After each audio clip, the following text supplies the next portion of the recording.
Social media used to feel social. You opened Facebook or Instagram, you saw your friends, your family, people from the school, people you actually knew. Now most of what you see comes from complete strangers. Entertainers, influencers, people who are competing for your attention. And you didn't change, the platform did. And that shift quietly changed the internet more than most people realize. Think about how social media felt in early 2010s. Messy photos, random updates, inside jokes, somebody uploading a blurry picture from a party. It felt personal because it reflected actual social lives. That world is mostly gone now. Social media isn't built around people you know. It's built around content that keeps you watching. Somewhere between 2015 and 2018, social platforms stopped prioritizing content that made social connections, and it started prioritizing content that keeps you watching, i.e. retention. Here's what modern social media actually is. It's a slot machine. Every time you open TikTok, YouTube Shorts, Instagram Reels, you pull the lever. Most videos do nothing. Some are decent. And then suddenly, bam, one hits you perfectly. Funny, emotional, shocking, relatable. Your brain gets rewarded. So you keep scrolling.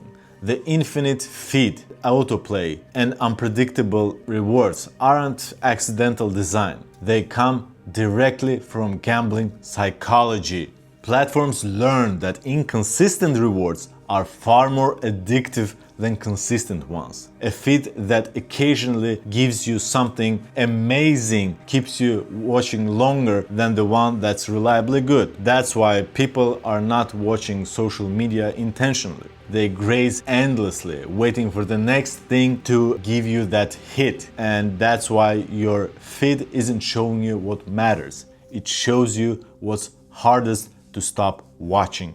This completely changed what it means to build an audience online. Followers used to mean something real. If people followed you, that meant they specifically wanted to hear from you. Your audience had loyalty.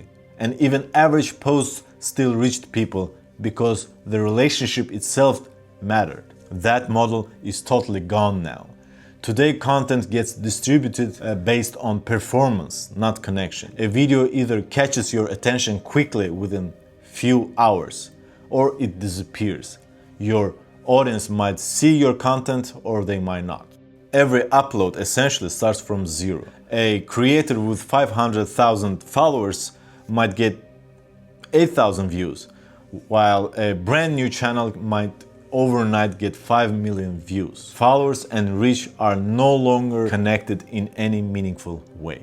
That sounds democratic on paper, and in many ways it genuinely is. You no longer need television networks or publishers to reach massive audiences. But there's another side to it. Algorithms heavily reward strong hooks, fast pacing, emotional reactions, high volume, and constant trend awareness. In other words, the system favors people willing to treat content creation as full-time obsession. The barriers didn't disappear, they just became invisible. When your visibility depends entirely on your performance metrics, you end up in a permanent audition where every upload becomes a test of relevance. And because the feedback is instant and quantified, views, retention, watch time, creators slowly tie their self-worth to the numbers they only control partially. You can spend 2 weeks on something genuinely good and watch it die within hours, and then upload something mediocre and watch it explode for the reasons you barely understand.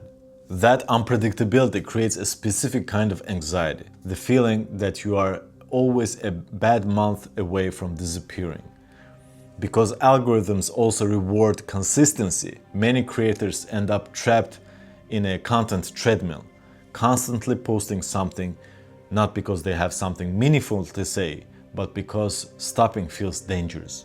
Audiences lost something too. When feeds shifted away from people you knew the social part of social media quietly eroded.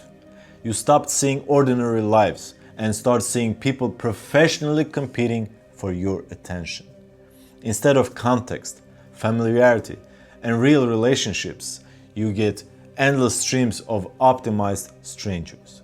And because algorithms constantly introduce new faces, most of the connections stay shallow. You consume people instead of knowing them. People now spend hours every day around human personalities without any real human connection. You can know a person's opinion, habits, daily routines without ever speaking to them. That relationship flows only one way.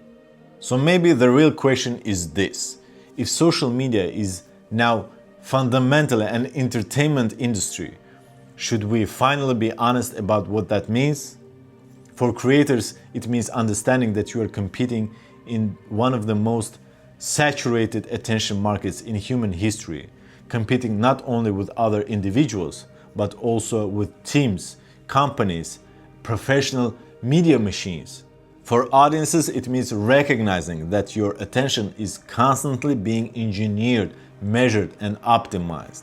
Social media didn't just change the way we communicate, it changed what humans pay attention to, what we feel connected to, and how we experience other people's lives. And we're still very early into that experiment.